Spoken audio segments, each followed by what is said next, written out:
Bonjour, ici Antoine, animateur du Media Lab de la Bibliothèque de Sainte-Julie. Aujourd'hui, je vais vous présenter des différents logiciels qui sont disponibles au Media Lab et je vais les séparer en deux parties, les logiciels qui sont gratuits et souvent open source et les logiciels qui sont payants.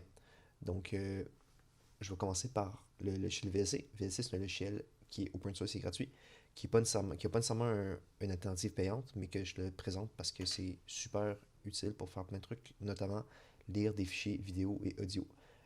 En fait, c'est sa fonction principale et ça le fait très efficacement du sens que ça lit quasiment tout, tous les sortes de fichiers.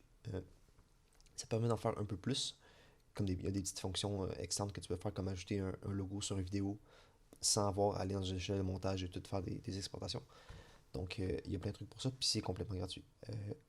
Ça me laisse l'option de vous présenter aussi nos bases de données qu'on a à la bibliothèque pour faire des formations. Donc, VLC, c'est un logiciel qui était quand même assez simple, mais il y a quand même des trucs disponibles dans nos ressources pour l'apprendre. Donc, admettons, si vous allez sur le site Skilleos, qui est un des deux sites de base de données qu'on a au Media Lab, ou en fait à la bibliothèque en tant que telle, pour faire des formations. Donc, on a Tout apprendre et Skilleos. Si vous allez sur Skilleos, on a une formation qui s'appelle VLC pour Windows, qui est tout simplement une formation de 1 heure en différents chapitres qui va tout vous expliquer les différents trucs qu'on peut faire sur VLC.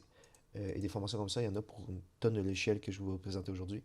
Et il y en a pour plein d'autres trucs, donc des cours de chant, cours de dessin, vraiment plein de trucs. Donc je trouve ça important de le montrer aujourd'hui parce que c'est super intéressant et c'est complètement gratuit.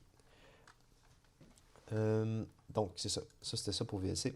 On va passer au logiciel pour les effets spéciaux. Donc ici au Media Lab, ce que je vous propose pour faire ce qui est de l'effet spéciaux, c'est After Effects, donc fait par Adobe, et Blender.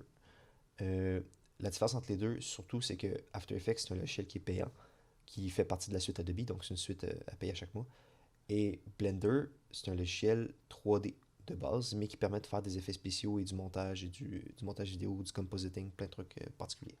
Donc, la grande différence entre les deux, c'est que Blender est gratuit, mais il va sûrement être plus dur pour vous à apprendre parce que c'est une interface en tout cas, c'est une interface qui a vraiment beaucoup de fonctions. C'est pas juste pour faire du montage vidéo, c'est fait pour faire de la 3D, des textures, des UV, l'animation. Donc, ça peut être un peu gros comme échelle à prendre juste pour faire du montage vidéo, mais c'est quand même utile parce que ça va vous permettre à travers ça d'apprendre d'autres trucs. Et After Effects, si vous voulez juste faire des petits montages, donc enlever un fond vert, des trucs dans le genre, je vous conseille plus After Effects parce qu'il est plus simple d'utilisation. Donc c'est ça, c'est deux logiciels qui sont disponibles au Media Lab, qui sont disponibles pour faire des formations aussi. Euh, Et ouais, c'est ça. En fait, des formations, on a des formations ici au Media Lab pour Blender surtout. Si vous allez sur la chaîne YouTube du Media Lab qui est disponible, on en met souvent sur Facebook des formations qu'on fait. Euh, J'en ai fait moi personnellement des formations sur Blender. Donc, si on passe aux logiciels qui sont strictement du montage vidéo. Les deux logiciels qu'on a ici au Media Lab, c'est DaVinci Resolve et Premiere. La différence entre les deux, comme toujours, les logiciels d'Adobe, c'est des suites payantes qu'on a disponibles au Media Lab pour utiliser, mais que si vous voulez l'utiliser à la maison, il va falloir que vous déboursez un prix par mois. Euh, L'alternative que moi je vous propose qui est gratuite, qui est aussi performante que Premiere, même peut-être plus selon certains trucs, c'est DaVinci Resolve. Euh, à noter que DaVinci Resolve, contrairement à VLC et à Blender, c'est fait par une compagnie.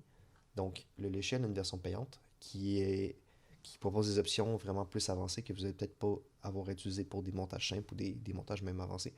Donc, c'est gratuit, mais il y a certains paramètres qui sont bloqués derrière un prix fixe. Je tiens à le noter quand même. Euh, donc, ça, c'est les deux alternatives qu'on a au Media Lab. Moi, personnellement, j'utilise Premiere parce que c'est lui que je connais le mieux, qui fonctionne très bien, comme autant que DaVinci Resolve fonctionne très bien aussi.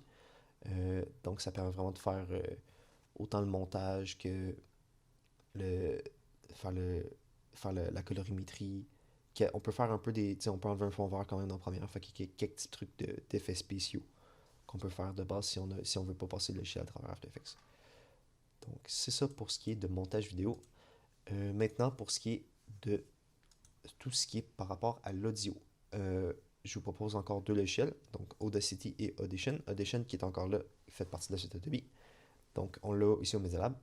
Et Audacity, qu'on a aussi au Media Lab, qui est une version qui fait beaucoup de choses que Premiere fait, mais qui a moins de paramètres que Premiere en fait. Donc il y a beaucoup de trucs qu'on peut faire dans Premiere excusez-moi, pas dans Premiere, dans Audition, qu'on peut pas faire dans Audacity. Mais reste que c'est un logiciel qui est open source et qui est gratuit, qui peut être très efficace pour faire des petits montages ou des petits trucs simples. Donc, c'est vraiment les deux logiciels qu'on a ici au Media Lab que j'utilise pendant mes formations.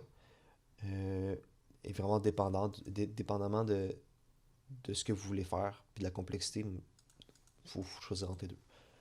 Euh, C'était pas mal tout pour ce qui est de la logiciel. Je tiens encore à noter que les formations qu'on a disponibles sont vraiment intéressantes.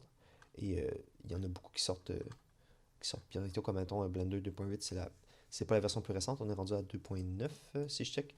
Mais 2.8 puis 2.9 sont assez similaires, fait que c'est des formations qui sont vraiment pas d'actualité, mais qui sont récentes, parce que souvent quand on cherche pour des logiciels, les formations qu'on a, qui nous proposent, c'est sur des versions plus anciennes, qui sont un peu moins, c'est un peu moins intéressant comme tutoriel, parce que ça se peut que tu te perdes dans l'interface qui a changé, en tout cas. Donc, je le tenais à le noter. Donc, c'est tout pour aujourd'hui. Euh, J'espère que cette vidéo-là vous aidera à savoir c'est quoi qu'on a Media Lab comme logiciel et, euh, et à savoir si vous voulez apprendre des trucs par vous-même chez vous ou venir l'apprendre ici en formation pour avoir les options disponibles pour ce qui est par rapport aux vidéos. Merci de votre écoute.